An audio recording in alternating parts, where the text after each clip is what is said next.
Hi, I'm Melissa with Mix and Some Magic. Each week I bring you the best Disney vacation tips, park strategies, and deep dives into attractions, history, and all things Disney to sprinkle a little magic into your day. Let's make your Disney dreams come true. Tune in and mix in some magic with me. Hello and welcome. Thank you so much for being here. I'm happy to share a little bit of your day with you today. I am so excited for today's episode, but I've been putting off recording this because I am a little under the weather. You can probably hear it in my voice, and I've been putting off recording, hoping that I would feel a little better and sound a little better, but this is as good as it's going to get. Time has run out, and if I didn't record right this second, then it wasn't going to happen before I headed out to California, to Disneyland, to do some strategy testing. So today is the day, and I apologize for my voice. You know, when you go and try to do a million things, and then your brain is like, I can do this, and all of a sudden your body's like, nope, you can't, and then you get sick. That happened to me as soon as I just got home from my last trip, which I'm going to be talking to you about today. So I went on this awesome trip with Getaway Today and visit Anaheim, and I got to do hotel tours, which were amazing, and I got to eat at a ton of different amazing restaurants. I got to check out the Food and Wine Festival at Disneyland California Adventure, and I got to go on a surprise VIP tour at Disneyland. That was amazing. I can't wait to tell you about that. I went to a hockey game, so many things, and I didn't get a lot of sleep when I was there. It was just go, go, go. So I got home, and I had 3 days at home. I have 3 days. Is that true? Saturday, yeah, 4 days. I have 4 days at home to regroup, celebrate my daughter's birthday, and then it's back to Disneyland to do some strategy testing with a couple of my friends. And we've had this plan for a really long time, and this was when it worked best to get all our schedules together so we could test out 3 different strategies at the parks. I'll tell you about the strategy testing in a little while. But I got home, and then I immediately got a little cold, which is fine. You know, you're going to get a little cold here and there. But then last night I woke up in the middle of the night and my ear just hurt so bad, this terrible earache. And I don't ever get earaches. So it was weird, and I couldn't sleep hardly at all the rest of the night. And the next morning it still bothered me. You know, when you have pain in the middle of the night and you're not sure if it's how bad it really is, because in the middle of the night everything seems awful. So it was one of those where I was like, is this really bad, or is it just because it's the middle of the night? But the next morning it was still bothering me, and I'm like, I have to get on a plane in 2 days. I don't need ear trouble. So I ended up going into the Instacare and having a doctor look at it. And I don't have an ear infection yet, but I do have a lot of fluid in my ear that could turn into an infection. So they gave me some stuff to try to like they told me to do Sudafed and allergy medication. And then they gave me this nasal spray to try to get my ear to drain before it gets infected. So I've been doing that the last couple days, and it's not hurting anymore, but it's still a little plugged up. So I can only hear out of one ear, but I'm hoping by the time I get on the plane bright and early tomorrow morning, it will be feeling better. That's my wish, and that it doesn't get any worse. The doctor told me if it gets worse, you need to go to the Instacare in California because it could turn into an ear infection. So hopefully that doesn't happen. Fingers crossed. But I know this is all just from the cold and from me not getting the right amount of sleep. But when I go on this trip, I'm not going to get the right amount of sleep either. It's just the nature of the beast when you're on Disney trips, because you want to cram in as much as possible. And so I'm going to try to get a good night's sleep tonight, and a good night's sleep we'll see when I'm in the parks. And then when I get back, I will have, let me count, 1, 2, 3 weeks until I go to Tokyo. So I'm excited about that, but I haven't really been able to wrap my head around it because I have this thing where I can only do what's in front of me. I gotta focus on that. So I've been focusing on getting better and getting this trip checked off my list, then I'll focus on Tokyo and all the fun stuff I'm going to be doing there. So I'm looking forward to all of that. So today is going to be kind of a recap of my trip because I have so many things I want to tell you about: hotels, restaurants, and my VIP tour, which I was totally shocked to go on. So we'll get there though. So when I first got there, then I did hotel tours with Getaway Today, and we toured some of the hotels over on Ball Road. Now, Road is on the opposite side of the parks that people normally think about. Usually they think about Harbor Boulevard, but there's a whole other side with hotels on Ball Road.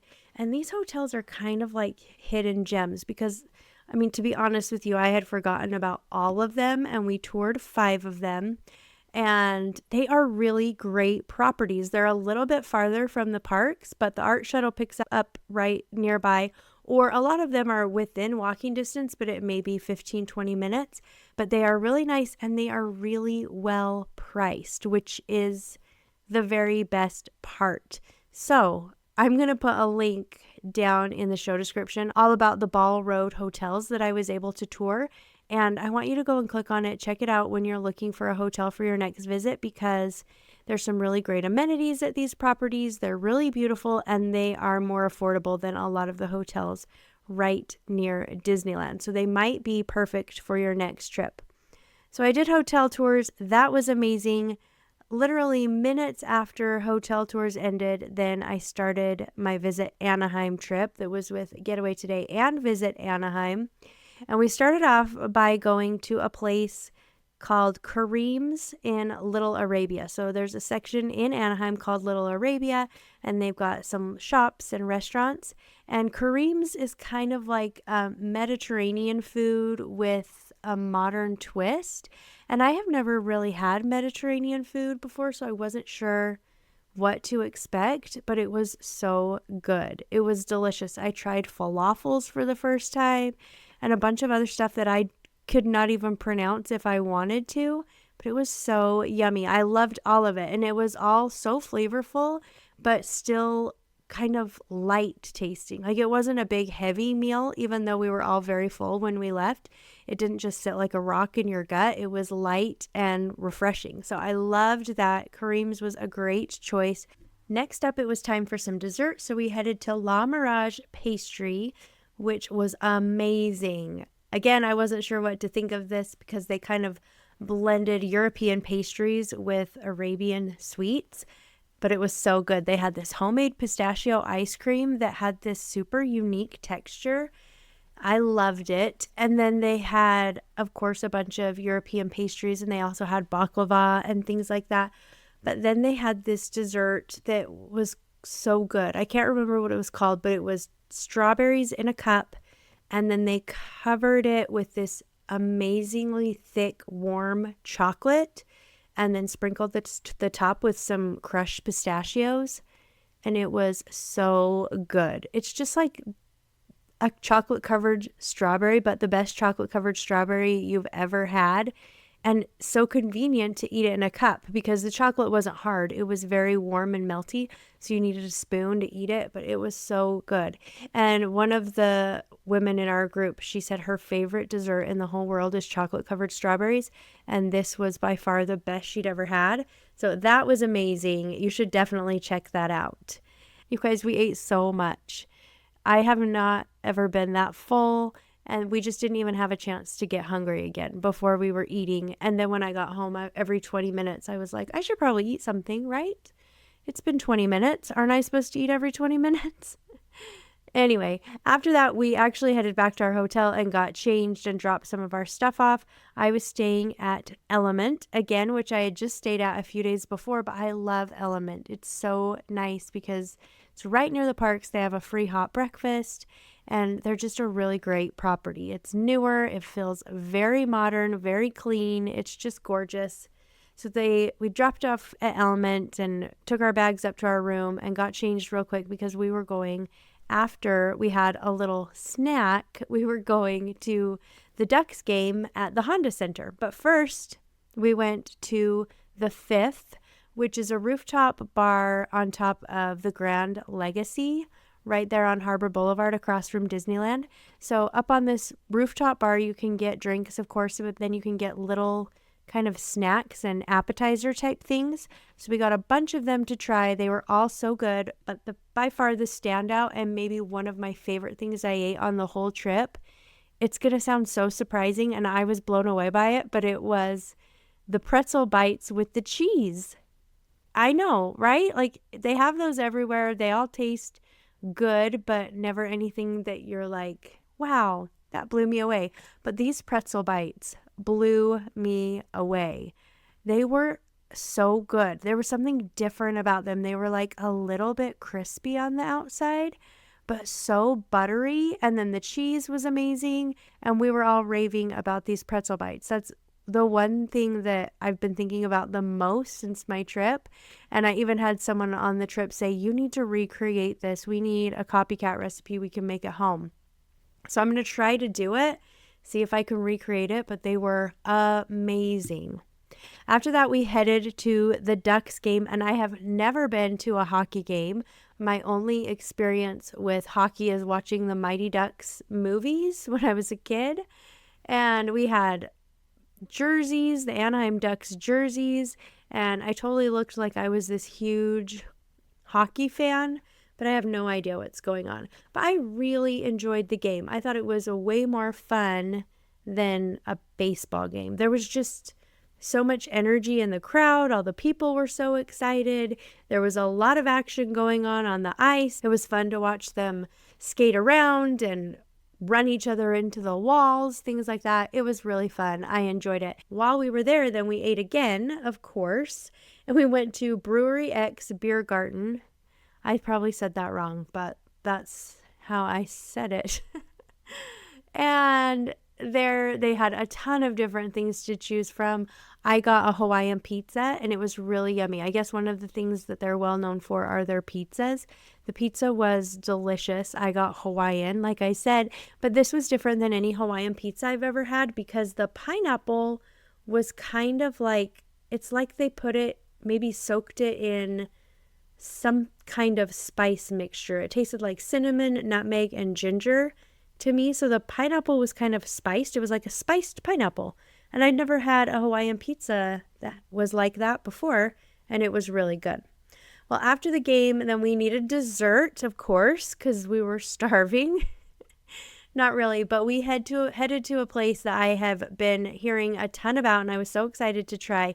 It's kind of this food truck called Don Churros Gomez, and they make amazing churros. And I'm not joking when I said they were amazing. I haven't had a churro like this before. They were so light but crispy on the outside. And I just got mine with strawberry dipping sauce, but they have ice cream you can put on them. They had all kinds of things. And I also got a Mexican hot chocolate that was delicious. And the man who was there, who I don't know if he owns it or he just runs it, but he was telling us that he's like, this is how churros are supposed to taste. And he was right. They were so good. I have videos of them pulling the churros out of the fryer, but they make it in kind of a spiral shape. So picture a spiral, but with churros. So they pull them out of the fryer in this big circle, and then they just cut them into pieces. They were so good. Definitely add churros to your list next time you're in the Disneyland Anaheim area.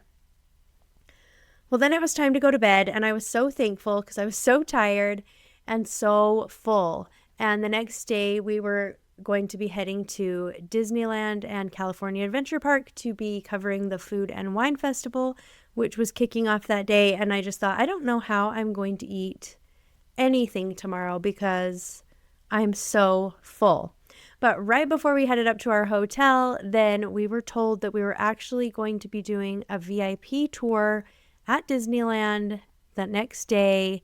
And I was shocked, like blown away, couldn't believe it, because I've done a VIP tour a couple of years ago with friends, and I really believed that was probably like my one and done VIP tour. They're expensive, and I kind of thought that would be it. I would just do that one and feel so thankful for the opportunity and just daydream about it the rest of my life. But I was so excited to hear that we were going on a VIP tour, and it actually made me have a hard time sleeping because I was so excited. It was like the night before Christmas, and I was thrilled. Before we get started talking about the VIP tour, let's take a quick break. And when we get back, we'll dive into it. Don't go anywhere. You're listening to Mixin' Some Magic.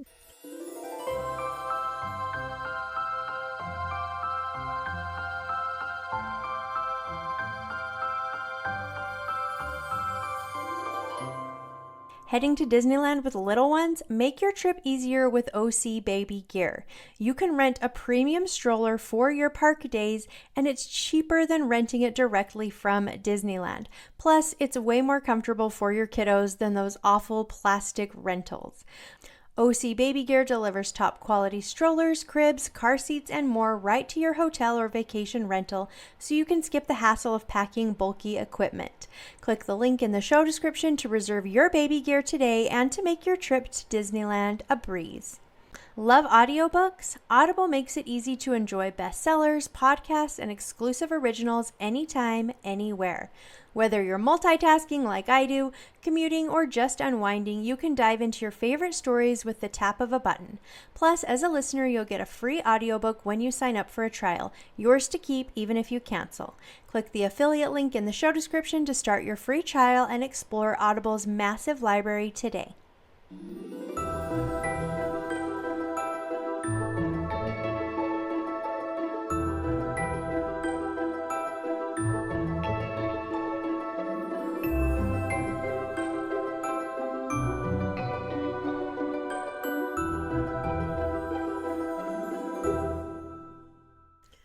So the next morning we had to be up and out of our hotel bright and early so that we could go and meet our tour guide. So we met our tour guide. Her name was Erin. She was wonderful. We met her in the Grand Californian at 9 a.m. So we were ready to go, waiting for her. We knew the clock was ticking on VIP tours because you only have a certain amount of time. And we had 8 hours. And we wanted to make the most of our tour. So we were ready to go. And the first thing she did, which was different than other times, and I don't know if this is new since I've done it in the past, but they had a little VIP tour merchandise section in the Grand. And they had all these different things you could buy. They had a Spirit jersey, and they had a hat and ears and a Loungefly. They were all so cute. And I wanted everything, but I decided to buy nothing because I'm going to Tokyo. So I thought, you know what? Save your money. You'll find things that you want in Tokyo. And it was hard in the moment, but now looking back, I don't have any regrets. You know, sometimes when you look back, you're like, I should have just bought it. But I don't feel like that. I feel like it's okay. So I'm saving my money for Tokyo. So anyway, we got started on our tour, and Erin was asking us what we wanted to do for the day, what kinds of rides we wanted to get on, and we gave her a list of all the things we wanted to do, and she said, great, we'll make it all happen. And she told us that the goal for the day was to not wait longer than 20 minutes for any attraction. She's like, most of them we're going to wait less time, but the goal is to wait less than 20 minutes. So since we were over in the Grand, we started at Soarin', California, which had just changed over to Soarin', California that day. So it was fun to be one of the first people to ride it. And when we were heading out, then we got an orange. They had little cuties that they were passing out, which was fun. They do that at the very first day when the Food and Wine Festival starts. Then they hand out oranges. I'm not sure if they do it all day or just until supplies run out, but that was fun. After Soarin', California, then we went on Guardians, and then we went on Cars. And then here's the thing with the VIP tour. They'll take you in through the lightning lane, so you're going to be waiting in lightning lanes, or if an attraction doesn't have a lightning lane, then they'll take you in kind of a side exit. So it doesn't mean that you get immediate access to all these attractions, that you're not going to wait at all. Most of the time you're going to wait a little bit, but it's nothing compared to the standby lines. And it's so nice. One of my favorite things about it was just not having to think about anything or be in charge. I literally just followed Erin around all day. And there were a couple times where I asked the people I was with, I'd be like, where are we going? And they're all like, I don't know. Like, we don't know. We're just following Erin, and she will put us in a line and show us where to go. And I can't remember who I told, but I said to somebody, I'm like, this is the closest that we're ever going to get to being kids at Disneyland again, where we just follow someone around. They tell us where to go, what to do, and we have a great day. So it was fun being a kid again. After that, we got to meet Iron Man. So Iron Man was getting ready to come out in Avengers Campus, and there were already people lined up to see him. They brought us over, and he came out and he greeted us first, which was pretty cool. So we got pictures with Iron Man. And then we had lunch at the Food and Wine Festival, and that was awesome. So since we were all content creators and we all wanted to get content for the Food and Wine Festival, so we all just kind of got a bunch of different things, and then we shared things. We were able to try things, take pictures and videos. So we were able to try a ton of things, which was really nice to be able to do it that way than trying everything myself, which is impossible. And since we were all still a little bit full from the day before, that was a nice way to do it. After lunch, we went on Toy Story, and then we hopped over to Disneyland and we went on Peter Pan. Now, Peter Pan is one of those rides that doesn't have a lightning lane. The posted wait time was 30 minutes, but we actually waited 2 minutes to ride Peter Pan, which I can't tell you how amazing it is to only wait 2 minutes for Peter Pan. It's such a fun ride, and to wait 2 minutes was glorious. Next, we headed to Toontown, and we got to meet Mickey and Minnie Mouse. So we had a little private meeting with both of them. We met Mickey at his house and Minnie at her house. And it was so great because we didn't have to wait in line. We just got to go meet Mickey and Minnie. After that, we went on Alice in Wonderland. And then we decided we should probably do Peter Pan again. So we got in line for Peter Pan again. And again, I timed it and we waited 3 minutes. Next, we went on Big Thunder Mountain Railroad, and then we went on Rise of the Resistance, of course. It was a 50-minute wait, but we walked right on to the pre-show. Like, we just walked right in, and it was amazing. After that, we went on Haunted Mansion, which was, I think we waited maybe 10 minutes, and then our tour was getting ready to end. It was coming to a close, and we were like, we need to go on Indiana Jones. So she put us on Indiana Jones right as she was ending the tour. So we said goodbye. She got us into Indiana Jones, and then that was the end of the tour. But it wasn't really the end of the tour because since we had waited, I think there was one ride that we waited like 22 minutes for in the Lightning Lane. Oh, it was the Cars ride. And Guardians, we waited, I think, 21 minutes for. She said, oh, there was a couple rides that you had to wait a little longer than I wanted you to. So she put a Lightning Lane multi-pass experience on each of our apps so we could use it to go on one ride. And we used that a little later. I'll tell you about that when we get there. But it was the end of our tour. But as part of the tour, then your tour guides can book dining reservations for you, even at hard to get places, and they can make reservations for you for parades and for fireworks, things like that. And so there was no parade when we were there, or we probably would have done parade viewing. I've done that before where you get to sit in chairs and watch the parade. It's so amazing. But she was asking us where we would want to have dinner, and we said Blue Bayou, of course. We'd love to eat at Blue Bayou. And so she was able to make us those reservations right then and there. And we got to head into Blue Bayou for dinner, and it was, of course, delicious. After dinner, we decided to use our Lightning Lane for Pirates of the Caribbean. So we rode that. And then we had a little bit of time to kill. We kind of just shopped around and enjoyed the atmosphere until it was time for our fireworks show. We got to sit right in front of the castle on some benches. We just checked in, told them we were on a VIP tour. They checked our names off the list, and we walked right up about 15 minutes before the fireworks show started. And then we got to just sit and enjoy the fireworks show, which was incredible. That's my favorite way to watch fireworks by far. So it was such a great day and so unexpected. What a fun surprise. I loved it so much. That was amazing. And I mean, I hope I get to do another VIP tour someday. My goal is to someday take my family on a VIP tour.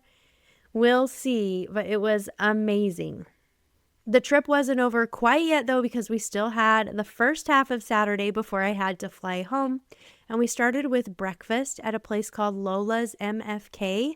And this is Filipino food. And I had never had Filipino food. I wasn't sure what it was going to be like, but it was so delicious. It reminded me a little bit of food I'd had in Hawaii.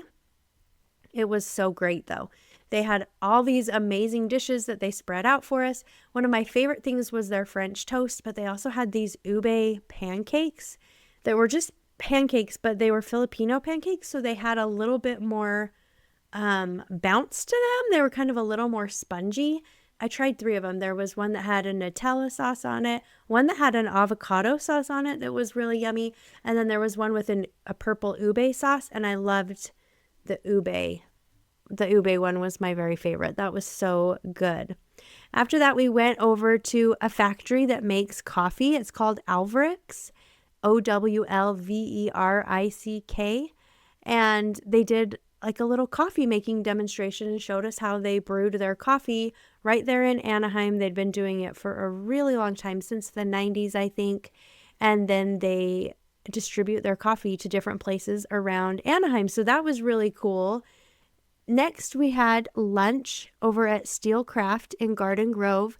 And Steelcraft reminded me a lot of the packing district, where you had a bunch of different restaurants kind of around the edges. And then in the middle, there were tables and a place for people to really enjoy their food and kind of a relaxed, fun atmosphere.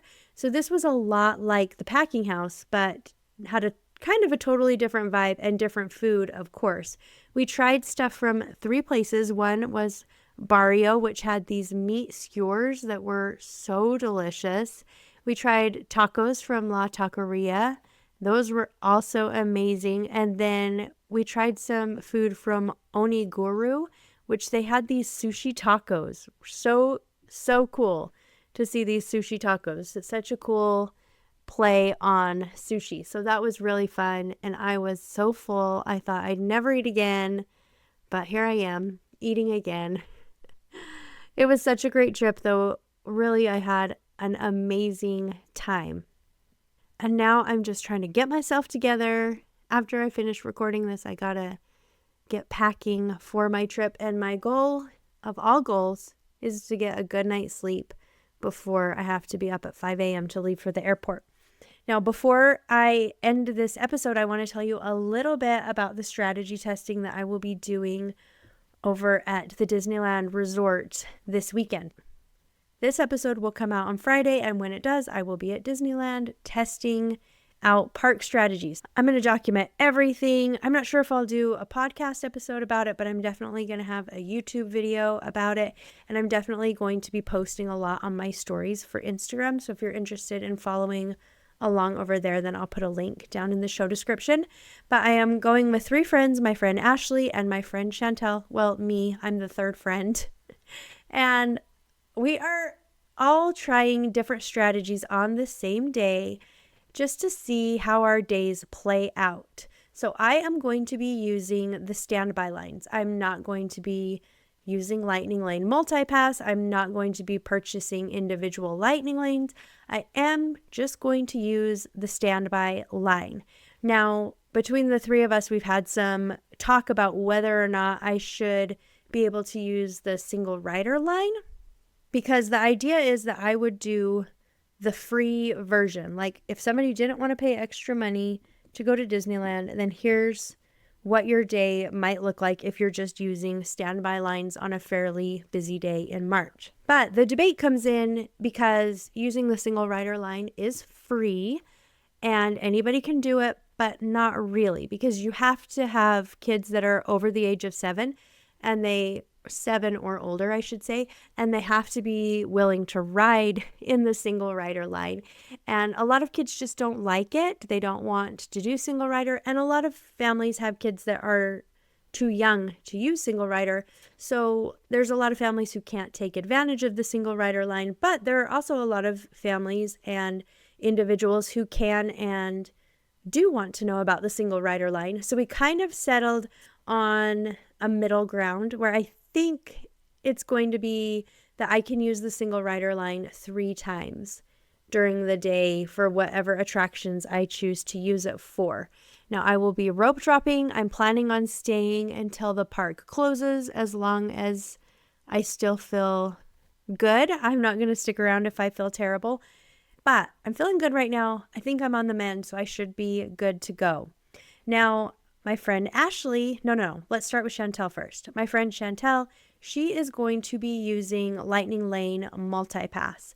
So she's going to purchase that, and she's going to be spending her day doing standby because a lot of the lines don't have Lightning Lane MultiPass, but also making reservations on the app and riding the attractions in the Lightning Lane. And then my friend Ashley is going to be purchasing Lightning Lane Premier Pass.